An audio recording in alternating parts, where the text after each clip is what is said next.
Hello everyone, welcome to the video of today. This is Beyond the Truth.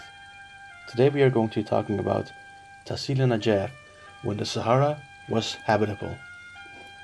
Tassili N'ajjer is a vast plateau in southeast Algeria at the borders of Libya, Niger and Mali, covering an area of 72,000 square kilometers. The exceptional density of paintings and engravings and the presence of many prehistoric vestiges are remarkable testimonies to prehistory. From 10,000 BC to the first centuries of our era, successive people have left many archaeological remains, habitations, burial mounds, and enclosures which have yielded abundant lithic and ceramic material. The plateau is also a favorite tourist destination in the country since it provides some of the most fascinating views in the area that are often being compared to the lunar landscape. During centuries of erosion, sandstones became decomposed, creating various spectacular forms and hundreds of arches. Moreover, besides the geological significance, the region carries an important cultural heritage as well. Thousands of rock paintings, archaeological remains, and habitations were found here that date to 10,000 BC. Tourists are allowed to visit on guided tours only to ensure the preservation of the site. However, it is the rock art, engravings and paintings that have made Tassili world famous, as from 1933, the date of its discovery. 15,000 engravings have been identified to date. Between 1933 and 1940, Camel Corps officer Lieutenant Brennan of the French Foreign Legion completed a series of small sketches and handwritten notes detailing his discovery of dozens of rock art sites deep within the canyons of Tassili N'ajjer. Tassili N'ajjer is a difficult to access plateau in the Algerian section of the Sahara Desert near the borders of Libya and Niger in northern Africa. Brennan donated hundreds of his sketches to the Bardo Museum in Algiers, alerting the scientific community to one of the richest rock art concentrations on Earth and prompting site visits that included fellow Frenchman and archaeologist Henri Lot. Lot recognized the importance of the region and returned again and again, most notably in 1956 with a team of copyists for a 16-month expedition to map and study the rock art of the Tassili. 2 years later, Lot published À la découverte des fresques du Tassili.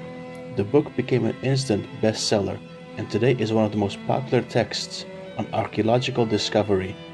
Lot made African rock art famous by bringing some of the estimated 15,000 human figure and animal painting and engravings found on the rock walls of the Tassili's many gorges and shelters to the wider public.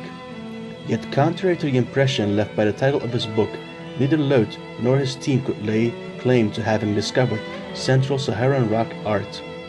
Long before Lot and even before Brennan, in the late 19th century, a number of travelers from Germany, Switzerland, and France had noted the existence of strange and important rock sculptures in Gat, Tadrart, Akakus, and Upper Tassili. But it was the Tuareg, the indigenous people of the region, many whom served as guides to these early European explorers, who long knew of the paintings and engravings covering the rock faces of the Tassili. Tassili N'ajjer has a Tamahek name meaning plateau of the N'ajjer people. Much of the 1,500 to 2,100 meter high plateau is protected by an 80,000 square kilometer national park.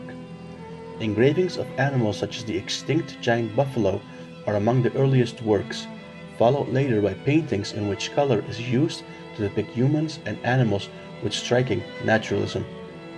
In the last period, chariots, shields, and camels appear in the rock paintings. Although close to the Iberian Peninsula, it is currently believed that the rock art of Algeria and Tassili developed independently of that in Europe. While these traditions are successive, it does appear that earlier ones continued on for varying lengths of time after the appearance of later ones. Two important qualifiers need to be made. First, many scholars have recently questioned a pan-Saharan chronology and there is a move away from a grandiose chronological schemes to concentrating more on understanding regional chronological variability. Second, the Sahara, given its vast size and various political complications, is still an inadequately researched area in terms of rock art, and very few dates exist.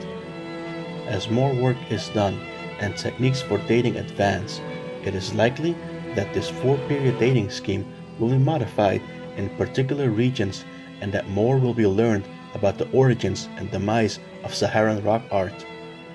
Although much of Tassili's art has been recorded, new sites will certainly be found.